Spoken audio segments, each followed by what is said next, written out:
নবী বলেন, আমি যেদিন থেকে আল্লাহ আমাকে নবুয়ত দান করছেন সেদিন থেকে জিহাদ জারি আছে, জিহাদ ফরজ আছে, কিয়ামত পর্যন্ত চলতে থাকবে।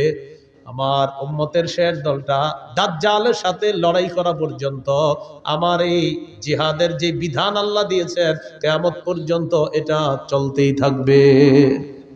তাহলে কিয়ামত পর্যন্ত জিহাদ চলতে থাকবে। এবার আমার সাথে বলেন কোন জালেমের জুলুম, কোন বিচারকের বিচার জিহাদকে বাতিল করতে পারবে না। কি বলেন, কেউ যদি আল্লাহর রাস্তায় লড়াই করে এই পরিমাণ ওটের দুধ 2 বার আপনি পান করলেন, একবার এরপরে আবার পান করলেন, এই যে মাঝে সময়টা গ্যাপ হয়, নবী বলেন এই পরিমাণ কোন ব্যক্তি যদি আল্লাহর রাস্তায় আল্লাহর দ্বীন প্রতিষ্ঠিত করার জন্য লড়াই করে তার জন্য আল্লাহর জান্নাত ওয়াজিব হয়ে যায়। আমার উম্মতের একটা দল সদা সর্বদা হকের পক্ষে লড়াই করবে, তাদের সাথে বাতিল লড়াই করতে আসবে, বাতিলদেরকে তারা নাস্তানাবুদ করে ছাড়বে, বাতিলদেরকে তারা সর্বশেষ পরাজিত করেই ছাড়বে। যার বড় প্রমাণ হলো বর্তমান আফগানিস্তান। কোন দেশ? হুজুররা গুতাগুতি বন্ধ না কইরা এখন যদি এক না হইতে পারে আগামী 50 বছর এই সুযোগ আর আসবে না। এটা এখন চলছে আমাদের বাংলাদেশে। সব মুসলমানদের মনের দাবি একটা এখন যে আমরা বাংলাদেশে ইসলামী মাইন্ডের কোন নেতা চাই। এটা সব মুসলমানদের না মনের চাওয়া। আপনি খুঁজে দেখেন, হাঁটতে হাঁটতে সবার এটা চাওয়া। কিন্তু এই সুযোগটা যদি কাজে না লাগাই পরে ওই যে ওই একটা আগুন ছাইরা আর একটা দড়ি, বৃষ্টি থেকে বাঁচার জন্য ঝর্ণার নিচে এসে দাঁড়াই। কোথেকে বাঁচার জন্য কই দাঁড়াই? কেউ আপনার ঝর্ণার নিচে কেন? বাইরে বৃষ্টি, এখানে কি? ও আচ্ছা। এই ভুল বারবার করলে ভাগ্য পরিবর্তন হবে না। আবু বকর, ওমর, উসমান, আলী রাদিয়াল্লাহু তাআলা আনহুম তাদের যুগের সেই খেলাফতের রাশেদা, খেলাফত ব্যবস্থা ছাড়া মুসলমানদের চূড়ান্ত ভাগ্য পরিবর্তন হবে না, হতে পারে না কিয়ামত পর্যন্ত। আমরা জিহাদ করব কখন? এদেশের বিজ্ঞ মুফতিরা ফতোয়া দিবে যখন। বিজ্ঞ মুফতি সাহেবরা ফতোয়া দিতে হবে। আপনি সকালে গিয়ে আবার কিছু উড়াই দিয়েন না, কিন্তু বিজ্ঞ মুফতি সাহেবদের ফতোয়া লাগবে, তখন জিহাদ ফরজ হবে। আল্লাহ কথাগুলা বুঝার তৌফিক দান করেন। সহিহ বুখারীর বর্ণনা 3123 নম্বর হাদিস। عن أبي هريرة رضي الله تعالى عنه قال قال رسول الله صلى الله عليه وسلم تكفل الله لمن جاهد في سبيل الله لا يخرجه إلا الجهاد في سبيله وتصديق كلماته بأن يدخله الجنة أو يرجعه في مسكنه الذي خرج منه ما نال من أجر أو غنيمة।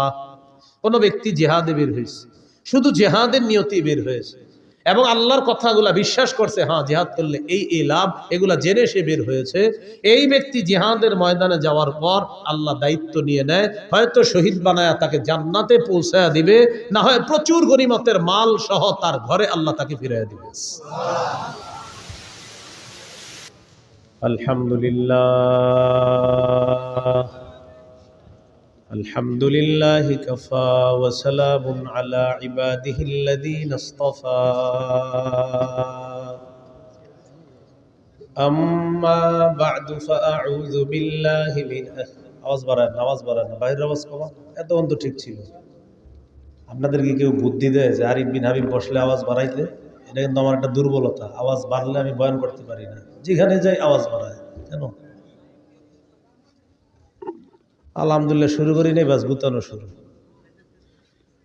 আমারে কোনোভাবে আটকাইতে না পাইরা মাইক দিয়ে এখন আটকানোর চেষ্টা করতেছে অনেকে, বুঝলেন নাই? এমনি তো কোনোভাবে পারতেছে না, কি করবো? আমি তো আজাইরা কিছু বলি না, না কোরআন বলি না হাদিস বলি। ওই দিন এক জায়গায় সত্যি এক জায়গায় মাইক ম্যান্ডে গিয়ে একজন বুদ্ধি দিছে, বাড়াও, হ্যাঁ বাড়াইলে যেতে, ওই মায়ের পিঠ শুরু হয়ে গেছে। এই কাজ করবেন না, মাইক ধরবেন না। মাইক তো ছিল এতক্ষণ, ঠিক তো এটা ধরলেন কেন? আমি বসার পরে ধরলেন কেন? এটা তো ঠিকই ছিল এতক্ষণ।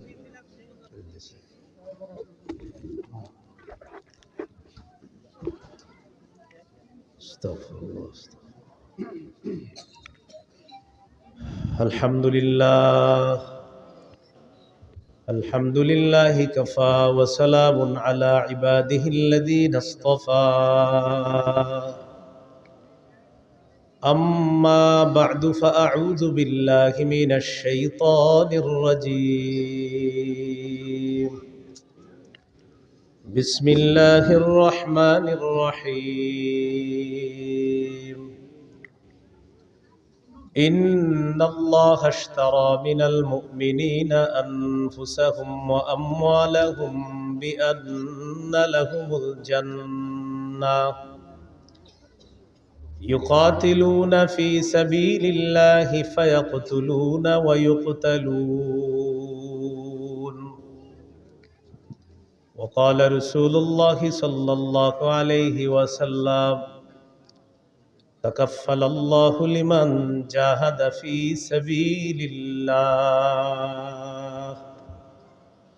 لا يخرجه إلا الجهاد في سبيله وتصديق كلماته بأن يدخله الجنة أو يرجعه في مسكنه الذي خرج منه ما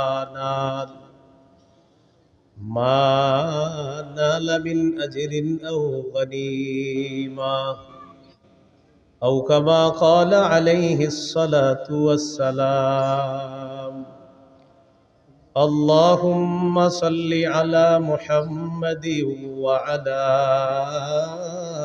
آل محمد كما صليت على إبراهيم وعلى آل إبراهيم إنك حميد مجيد اللهم بارك على محمد وعلى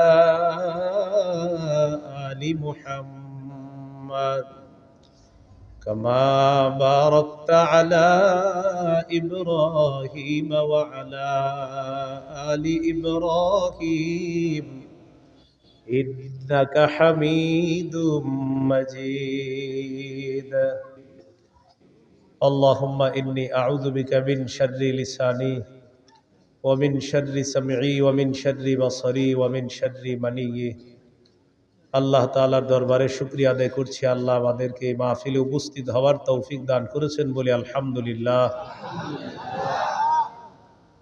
আমি আপনাদের সামনে সূরা তাওবার 111 নম্বর আয়াতে কারিমা তেলাওয়াত করেছি।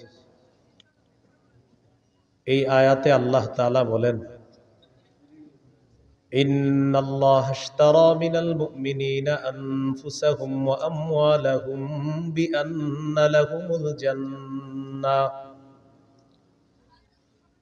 আল্লাহ বলেন নিশ্চয়ই আল্লাহ ক্রয় করে নিয়েছেন মুমিনদের থেকে তাদের জান তাদের মাল, বিনিময় হলো আল্লাহর দেওয়া জান্নাত।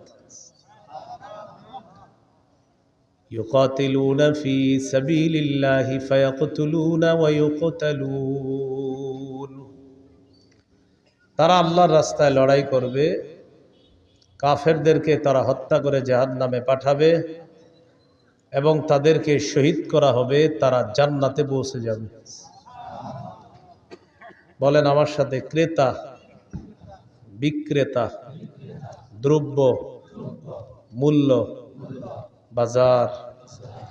ক্রেতা আল্লাহ, বিক্রেতা মুমিনগণ, দ্রব্য জান মাল, মূল্য জান্নাত, বাজার জিহাদের ময়দান। এই পাঁচটা কথা সূরা তাওবার 111 নম্বর আয়াতে আল্লাহ বলেন ইন্নাল্লাহা আশতারা, নিশ্চয়ই আল্লাহ ক্রয় করে নিয়েছেন, আল্লাহ হলেন ক্রেতা, মিনাল মুমিনিনা, মুমিনদের থেকে ক্রয় করে নিয়েছেন, মুমিনরা হলো বিক্রেতা, আনফুসাহুম ওয়া আমওয়ালাহুম, তাদের জানমাল হলো দ্রব্য, বিআন্না লাহুমুল জান্নাহ, বিনিময় হলো আল্লাহর দেওয়া জান্নাত। এটা হলো মূল্য। এবার বাজার কি? ইউকাতিলুনা ফি সাবিলিল্লাহি ফায়াকতুলুনা ওয়া ইউকতালুন। তারা আল্লাহর রাস্তায় লড়াই করবে, কাফেরদেরকে হত্যা করবে, তারা শহীদ হবে, আল্লাহর দেওয়া জান্নাতের মেহমান হবে। এই পাঁচটি কথা মনে রাখবো। তাহলে আল্লাহ তাআলা জানমাল কিনে নিয়েছেন। বাজারটা হলো জিহাদের ময়দান। জিহাদ কি? সূরাতুস সফফি 10, 11, 12 নম্বর আয়াতে আল্লাহ বলেন, 28 পারা 11 নম্বর পৃষ্ঠা, ইয়া আইয়ুহাল্লাযীনা আমানু হাল আদুল্লুকুম আলা তিজারাতিন তুনজিকুম মিন আযাবিন আলীম تؤمنون بالله ورسوله وتجاهدون في سبيل الله بأموالكم وأنفسكم ذلكم خير لكم إن كنتم تعلمون আল্লাহ বলেন আমি কি তোমাদেরকে এমন একটা ব্যবসার কথা বলবো যে ব্যবসা তোমাদেরকে যন্ত্রণাদায়ক আযাব থেকে রক্ষা করবে।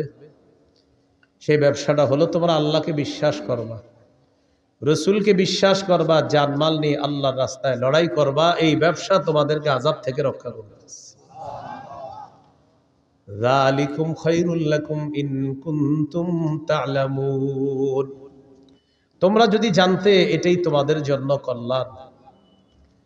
ইয়াগফির লাকুম যুনুবাকুম ওয়া ইউদখিলকুম জান্নাতিন তাজরি মিন তাহতিহাল আনহার, এতে করে আল্লাহ তোমাদের অতীতের সব গুনাহ মাফ করে দিবে। তোমাদেরকে এমন বাগানে প্রবেশ করাবে যার তলদেশ দিয়ে নহর সমূহ প্রবাহিত হয়। ওয়া মাসাকিনা তাইয়িবাতান ফি জান্নাতি আদ, তোমাদেরকে আল্লাহ তাআলা চিরস্থায়ী বসবাসের জান্নাতের মধ্যে তোমাদের মনোভূত ঘর বাড়ির মালিক আল্লাহ তোমাদেরকে বানাবেন। যালিকাল ফাউজুল আযীম, আল্লাহ বলেন এটা মহান সফলতা। ওয়া উখরা তুহিব্বুনাহা নাসরুম মিনাল্লাহি ওয়া ফাতহুন করিব ওয়া বাশশিরিল মুমিনিন, আল্লাহ তাআলা তোমাদের মনোভূত আরো অনেক নিয়ামত তোমাদেরকে দান করবেন। এর মধ্যে একটা হলো আল্লাহর পক্ষ থেকে তোমাদের কাছে সাহায্য আসবে, আসন্ন বিজয় আল্লাহ তোমাদেরকে দান করবেন। শেষে আল্লাহ বলেন ওয়াবাশশিরিল মুমিনিন, নবী মুমিনদেরকে আপনি সুসংবাদ জানায় দেন।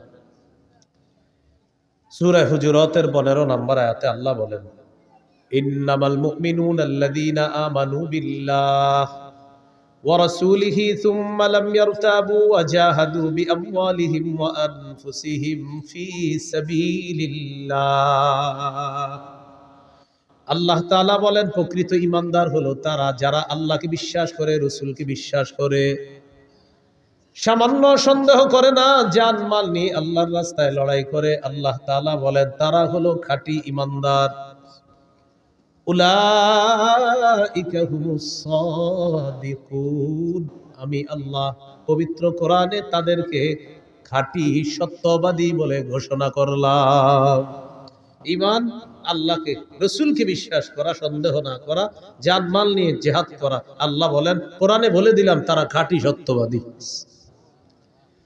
আবু দাউদের হাদিস 2504 নম্বর হাদিস, ক্বালা রাসূলুল্লাহ সাল্লাল্লাহু আলাইহি ওয়াসাল্লাম জাহিদুল মুশরিকিনা বিআমওয়ালিকুম ওয়া আনফুসিকুম ওয়া আলসিনাতিকুম, নবীজি বলেন তোমরা মুশরিকদের সাথে লড়াই করো তোমাদের সম্পদ দিয়ে, তোমাদের জান দিয়ে, তোমাদের জবান দিয়ে।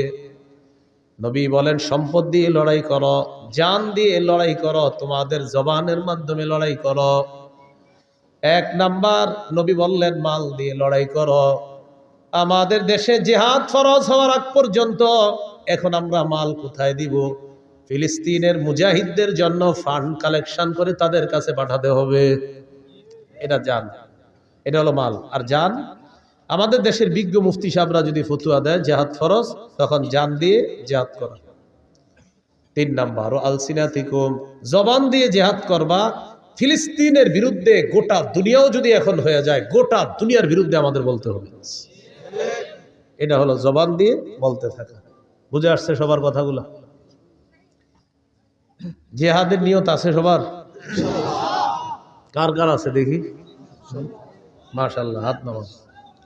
জিহাদের নিয়ত না থাইকা যদি মারা যান, মুনাফিকি মৃত্যু। সহিহ মুসলিমের বর্ণনা 1910 নম্বর হাদিস, 1910 নম্বর হাদিস, ক্বালা রাসূলুল্লাহ সাল্লাল্লাহু আলাইহি ওয়াসাল্লাম মান মাতা ওয়া লাম ইয়াগজু ওয়া লাম ইউহাদ্দিস বিহি নাফসাহু মাতা আলা শু'বাতিন মিনান নিফাক। কোন মুসলমান যদি মারা যায় আর সে জিহাদ করলো না, অথবা জিহাদের নিয়ত করলো না, সে মুনাফিকি মৃত্যুবরণ করলো। قال رسول الله صلى الله عليه وسلم عليكم بالجهاد في سبيل الله فإنه باب من أبواب الجنة। নবীজি বলেন, তোমরা নিজেদের উপর আবশ্যক করে নাও আল্লাহর রাস্তায় লড়াই করা। মনে রাখবা, জিহাদ হলো জান্নাতের দরজা সমূহের মধ্যে একটা দরজা। জান্নাতের একটা দরজা জিহাদ। ফিলিস্তিনের ছোট্ট ছোট্ট বাচ্চাদের মস্তিষ্ক তৈরি হয় ছোটবেলা থেকে যে ইসলামের পবিত্র একটা বিধান হলো জিহাদ। আমাদের দেশে মানুষ জিহাদের নাম শুনলে বলে ইন্না লিল্লাহ। কি বলে? মানে এটা আবার কি বললেন হুজুর? এই বিষয় ছাড়া অন্য কিছু থাকলে বলেন। মা বোনরা শোনেন, সন্তানকে শৈশব থেকে জিহাদের মানসিকতায় বড় করতে হবে। পৃথিবীর যে গতি দেখা যাইতেছে, মুসলমানদের মধ্যে প্রচুর মুজাহিদ বাহিনী তৈরি করা এখন সময়ের দাবি। আল্লাহ কথাগুলা বুঝার তৌফিক দান করে। قال رسول الله صلى الله عليه وسلم من قتل في سبيل الله فوق ناقة وجبت له الجنة। নবীজি বলেন, কেউ যদি আল্লাহর রাস্তায় লড়াই করে এই পরিমাণ ওটের দুধ 2 বার আপনি পান করলেন, একবার এরপরে আবার পান করলেন, এই যে মাঝে সময়টা গ্যাপ হয়, নবী বলেন এই পরিমাণ কোন ব্যক্তি যদি আল্লাহর রাস্তায় আল্লাহর দ্বীন প্রতিষ্ঠিত করার জন্য লড়াই করে, তার জন্য আল্লাহর জান্নাত ওয়াজিব হয়ে যায়। এই জন্য জিহাদের নিয়ত সবাই রাখবো, বলেন ইনশাআল্লাহ। আবু দাউদের হাদিস 2484 নম্বর হাদিস, 2484। قال رسول الله صلى الله عليه وسلم لا تزال طائفة من أمتي يقاتلون على الحق ظاهرين على من ناوأهم। নবীজি বলেন, আমার উম্মতের একটা দল সদা সর্বদা হকের পক্ষে লড়াই করবে।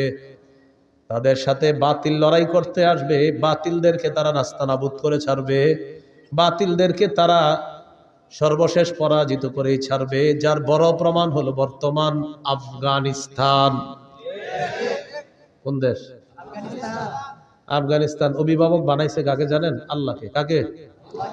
আমাদের অভ্যাস হলো এক তাগুত অভিভাবক বানানোর পর এটারে চাইরা আরেক তাগুতকে অভিভাবক বানাই। সূরা বাকারার 257 নম্বর আয়াতে আল্লাহ বলেন, আল্লাহু ওয়ালিয়্যুল্লাযীনা আমানু, ঈমানদারদের অভিভাবক হলেন আল্লাহ। বলেন ঈমানদারের অভিভাবক কে? আল্লাহ। সূরা মাঈদার 51 নম্বর আয়াতে আল্লাহ বলেন, ইয়া আইয়ুহাল্লাযীনা আমানু লা তাত্তাখিযুল ইয়াহুদা ওয়ান নাসারা আউলিয়া। হে ঈমানদারগণ, ইহুদি খ্রিস্টানদেরকে অভিভাবক রূপে গ্রহণ করবা না। বারবার আমরা ভুল করি, এক অভিভাবক ছেড়ে আরেক অভিভাবক ধরি, কিন্তু মজার ব্যাপার আর দুঃখের ব্যাপার আর ইন্টারেস্টিং ব্যাপার, আগে যেটারে ধরি সেটাও তাগুত, পরে যেটাকে ধরি সেটাও তাগুত। তাই মুসলমানদের চূড়ান্ত ভাগ্য পরিবর্তন হয় না। এই জন্য বাংলাদেশে একটা সময় চলতেছে এখন যদি হুজুররা গুতাগুতি বন্ধ না কইরা এখন যদি এক না হইতে পারে, আগামী 50 বছরে এই সুযোগ আর আসবে না। এটা এখন চলবে আমাদের বাংলাদেশে। সব মুসলমানদের মনের দাবি একটা এখন, যে আমরা বাংলাদেশে ইসলামী মাইন্ডের কোন নেতা চাই। এটা সব মুসলমানদের মনের চাওয়া। আপনি খুঁজে দেখেন, হাঁটতে হাঁটতে সবার এটা চাওয়া। কিন্তু এই সুযোগটা যদি কাজে না লাগাই, তবে ওই যে ওই এক তাগুত ছাইরা আরেকটারে ধরি, বৃষ্টি থেকে বাঁচার জন্য ঝর্ণার নিচে এসে দাঁড়াই।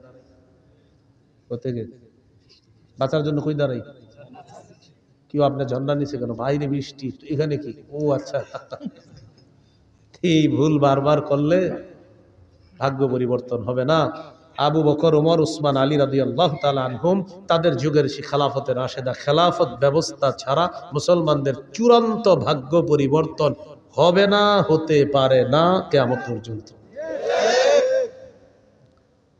তো বলছিলাম, রাসূলুল্লাহ সাল্লাল্লাহু আলাইহি সাল্লাম বলেন, লা তাজালু তাইফাতুম মিন উম্মতি ইউকাতিলুনা আলাল হক। আমার উম্মতের একটা দল সদা সর্বদা হকের পক্ষে লড়াই করবে।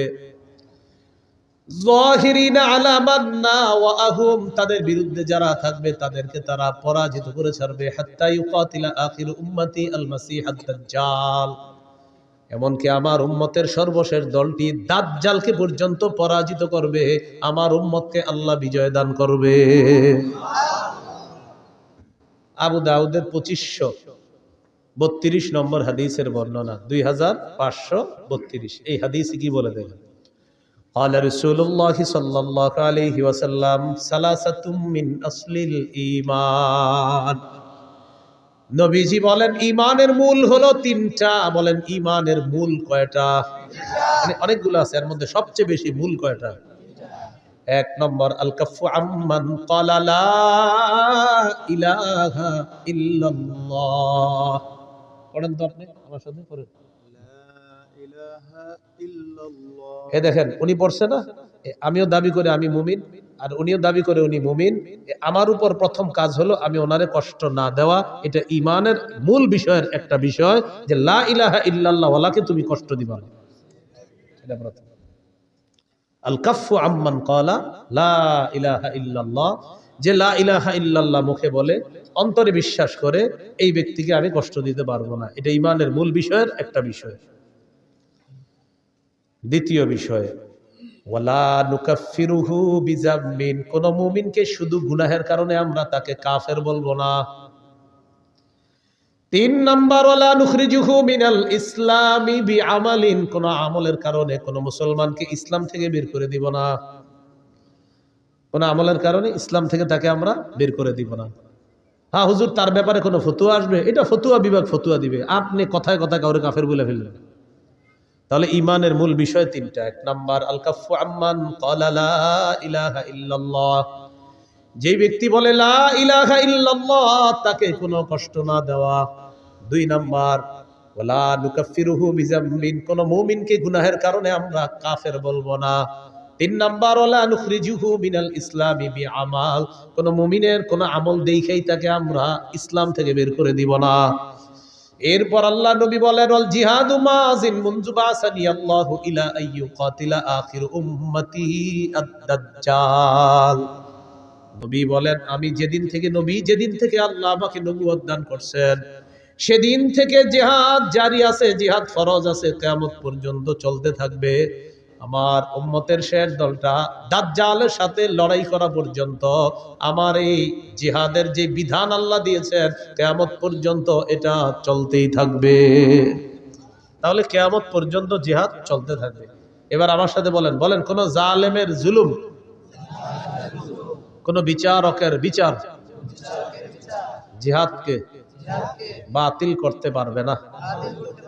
নবীজি বলেন, লা ইউতিলুহু জাওরু জাইরিন ওয়ালা আদলু আদিলিন, কোন জালেমের জুলুম আর কোন বিচারকের বিচার জিহাদকে বাতিল করতে পারবে না। কোন দেশের সুপ্রিম কোর্ট, হাইকোর্ট যদি ফতোয়া দেয়, হাইকোর্ট যদি এই বিচার দেয়, এই রায় দেয়, হাইকোর্টের পক্ষ থেকে যদি এই বিচার আসে আর এই রায় আসে, পেপারে আসে, কি আসছে? যে দেশে জিহাদ করা যাবে না, জিহাদের বিধান বাতিল। নবীজি বলেন, তোমরা বলে দিবা তুই বাতিল। কারণ বিচারকের বিচার তো জিহাদ বাতিল করতে পারে না। তো কেউ যদি বলে জিহাদ বাতিল, আপনি বলবেন, প্রিয় ভাইয়া আপনি বাতিল, প্রিয় বিচারক আপনি বাতিল। বলবে, এটা কোনো কথা? বলবে আমাদের নবী বলছে আপনি বাতিল। কারণ আপনার বিচার জিহাদ এটা বাতিল করতে পারবে না। নবীর আল্লাহ যেদিন থেকে নবী বানাইছে, কিয়ামত পর্যন্ত জিহাদের বিধান চালু থাকবে।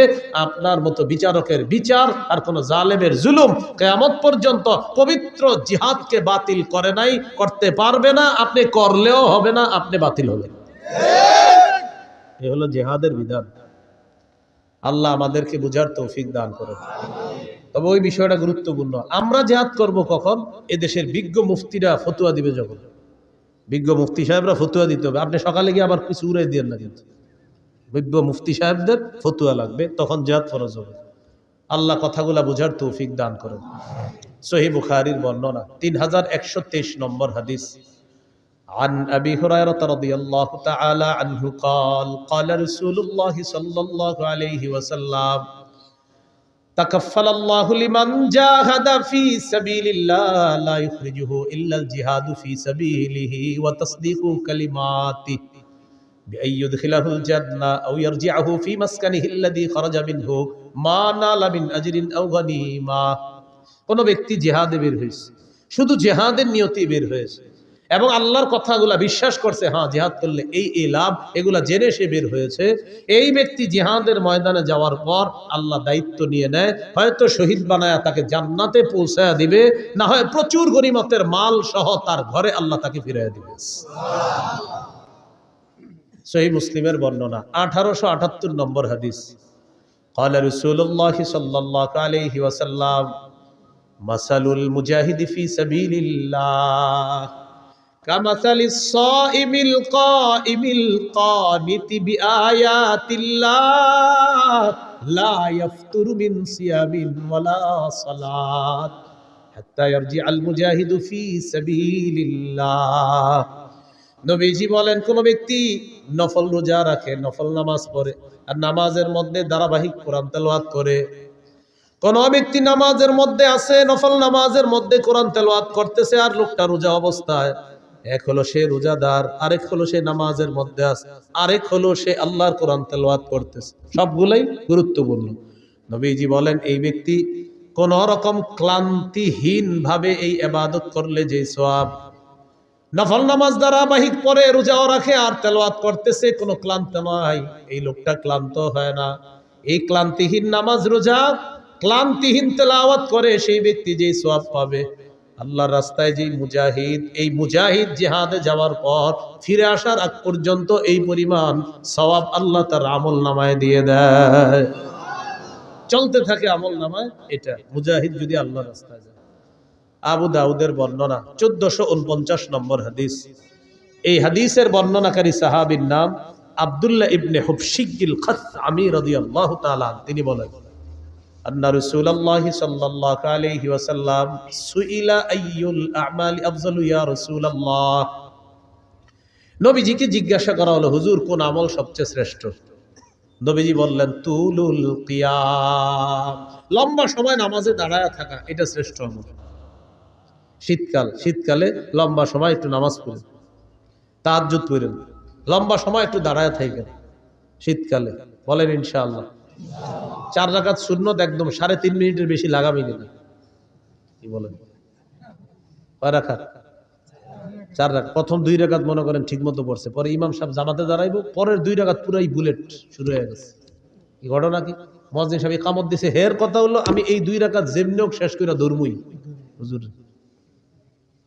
পরে এই দেখবেন পাশে যারা আছেন, তখন দেখবেন প্রথম 2 রাকাত ঠিক ছিল, পরে ওই তৃতীয় রাকাতে মানে আমি বুঝাই, সুবহানা রাব্বিয়াল আযীম, এই বাক্যে সিন কয়বার? একবার। সুবহানা রাব্বিয়াল আযীম, সিন কয়বার হুজুর? একবার। সুবহানা রাব্বিয়াল আযীম, সিন কয়বার? একবার। এবার দেখেন, এর মানে উনি 3 বার সুবহানা রাব্বিয়াল আযীম বলেন, কারণ যেহেতু সু সু সু আর সিন তো একবার বাক্যে, এর মানে সু সু সু মানে 3 বার সুবহানা রাব্বিয়াল আযীম কমপ্লিট। এটা পাশে থেকেও শুনবেন না সময়, দেখবেন মানে কি আপনি সুব কি, এই বাক্যে যদি সিন তার যে 3-4 বার আছে তাহলে বুঝতাম আপনি একটাই বলছেন বাক্য, কিন্তু বাক্যে কিন্তু সিন একবার, এর মানে আপনি সু সু 3 বার বলা মানে আপনি সুবহানা রাব্বিয়াল আযীম 3 বার পড়ে ফেলছেন। এরকম পাশে দেখবেন, আল্লাহু আকবার, আল্লাহর সাথে তামাশা করেন, ফাজলামি করেন। তুলুল কিয়াম, লম্বা সময় নামাজে দাঁড়ানো বড় ইবাদত। ভাই নামাজ ধীরস্থির ভাবে পড়েন, জীবনে এই কাজটা খুব সুন্দরভাবে করবেন, বলেন ইনশাআল্লাহ। উযু করবেন সুন্দরভাবে, মসজিদে নামাজ পড়বেন সুন্দরভাবে, নামাজের সাথে কোনো আপোষ করবেন না। এমনকি আলোচক যারা আলোচনা করে, তাদের আলোচনা যদি মনে করেন আলোচনা উঠাবে, তারা আলোচনার মাঝেও নামাজকে তাড়াহুড়া না করা, সফরে অন্তত আল আসরি না আতইনা এটাও সুন্দর মতো পড়তে হবে, সুবহানা রাব্বিয়াল আযীম আলা এটা সুন্দর মতো পড়তে হবে, কমপক্ষে 3 বার সুন্দর মতো পড়তে হবে। 1 মিনিটে 2 রাকাত যেন শেষ না হয়, বিষয়টার দিকে খেয়াল রাখবেন। তো রাসূলুল্লাহ সাল্লাল্লাহু আলাইহি সাল্লাম বললেন, তুলুল কিয়াম, সবচাইতে শ্রেষ্ঠ আমল আল্লাহর কাছে লম্বা সময় নামাজের মধ্যে দাঁড়িয়ে থাকা। কিলা আইয়ুস সাদাকাতি আফযালু ইয়া রাসূলুল্লাহ, হুজুর কোন সদকাটা সবচাইতে শ্রেষ্ঠ? নবীজি বললেন, জাহদুল মুকিল্লি, কোন ব্যক্তি পরিশ্রম করে, কষ্ট করে উপার্জন করে যেই সম্পদ, এই কষ্টার্জিত উপার্জন থেকে যদি সে আল্লাহর রাস্তায় দান করে, সদকা করে, মাদ্রাসায় দেয়, তার এই সদকা আল্লাহর কাছে সর্বশ্রেষ্ঠ সদকা হয়ে যায়। রিকশা চালাইছেন, কিছু টাকা কামাইছেন, 5 টাকা সদকা করছেন, মাস শেষে বেতন পাইছেন, কষ্টার্জিত এই বেতন পাওয়ার পর ইখলাসের সাথে 5টা টাকাই কোনো অসহায়কে দিছেন, এই আমলটা আল্লাহর কাছে শ্রেষ্ঠ সদকা হয়ে যায়। কিলা আইয়ুল হিজরাতি আফজালু ইয়া রাসূলুল্লাহ, হুজুর কোন হিজরত আল্লাহর কাছে সবচাইতে শ্রেষ্ঠ আপনার কাছে জানতে চাই। নবীজি বললেন, মান হাজারা মা হারামাল্লাহু আলাইহি, আল্লাহ যা হারাম করেছেন এই হারাম থেকে বেঁচে থাকা হলো আল্লাহর কাছে সর্বশ্রেষ্ঠ হিজরত। কিলা আইয়ুল জিহাদি আফজালু ইয়া রাসূলুল্লাহ, হুজুর কোন জিহাদ আল্লাহর কাছে সবচাইতে শ্রেষ্ঠ। নবীজি বললেন, মান জাহাদাল মুশরিকিনা বিমালিহি ওয়া নাফসিহি, যে ব্যক্তি মুশরিকদের বিরুদ্ধে তার জানমাল নিয়ে লড়াই করে, এই জিহাদ আল্লাহর কাছে সর্বশ্রেষ্ঠ জিহাদ হয়ে যায়। এবার আল্লাহ নবীকে প্রশ্ন করলেন, ফাইয়ুল কতলি আশরাফু ইয়া রাসূলুল্লাহ, জিহাদের ময়দানে যারা শহীদ হয়ে যায় কোন শহীদটা সবচাইতে শ্রেষ্ঠ। নবীজি বললেন, মান উহরিকা দামুহু ওয়া উতিরা জাওয়াদুহু, যে ব্যক্তি বাহন নিয়ে জিহাদের ময়দানে আসে তাকে যদি শহীদ করা হয়, তার বাহনটাও যদি শহীদ করে দেওয়া হয়, এই শহীদ হলো আল্লাহর কাছে সর্বশ্রেষ্ঠ শহীদ। এটা হলো সবচেয়ে মর্যাদাপূর্ণ হত্যা, তাকেও হত্যা করা হয়েছে আর তার বাহনটাকেও হত্যা করা হয়েছে, এটা আল্লাহর কাছে সর্বশ্রেষ্ঠ শহীদ হিসাবে পরিগণিত হয়। এই হলো আপনার জিহাদের ময়দানে জিহাদের ফজিলত। তিরমিজির বর্ণনা 1655 নম্বর হাদিস, 1655 নম্বর হাদিস। عن أبي هريرة رضي الله تعالى عنه قال قال رسول الله صلى الله عليه وسلم, নবীজি বলেন, সালাসুন হাক্কুন আলাল্লাহি আউনুহুম, 3 ব্যক্তিকে সাহায্য করা আল্লাহ নিজের উপর ওয়াজিব করে নেয়। বলেন তো কয়জনকে সাহায্য করা আল্লাহ নিজের উপর ওয়াজিব করে নেয়? 1 নাম্বার আল মুজাহিদু ফি সাবিলিল্লাহ, যে ব্যক্তি আল্লাহর রাস্তায় জিহাদের মধ্যে আছে তাকে সাহায্য করা আল্লাহ নিজের উপর ওয়াজিব করে নেয়। 2 নম্বর আল মুকাতাবুল্লাযী ইউরিদুল আদা, চুক্তিকৃত গোলাম, মালিকের সাথে চুক্তি হয়েছে এই পরিমাণ টাকা দিলে মালিক তাকে আজাদ করে দিবে, আল্লাহ তাআলা এই গোলামকে সাহায্য করা নিজের উপর ওয়াজিব করে নেয়।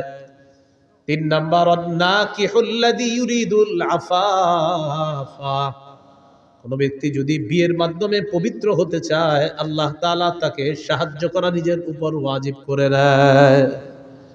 বিয়ের মাধ্যমে কি হতে চায়? পবিত্র। আপনার নিয়ত হলো আপনি বিয়ে করবেন, এই ওয়াজের পরে অনেকে গিয়ে বলবে, হুজুর আমি তো নিয়ত করছি বিয়ের মাধ্যমে পবিত্র হবো, কই টাকা পয়সা তো আসতেছে না। আপনার নিয়ত পুরোটা আমারে বলেন নাই, আপনার নিয়ত অনেকগুলো আছে। 1 নাম্বার নিয়ত, যে মায়াটারে দেখবেন আপনি বিয়ের জন্য, এই মেয়েটারে আপনার বাপেরও দেখাবেন বিয়ের আগে, এটা আপনার নিয়তে আছে। বলেন বালেগা হুবো বধূকে বলেন,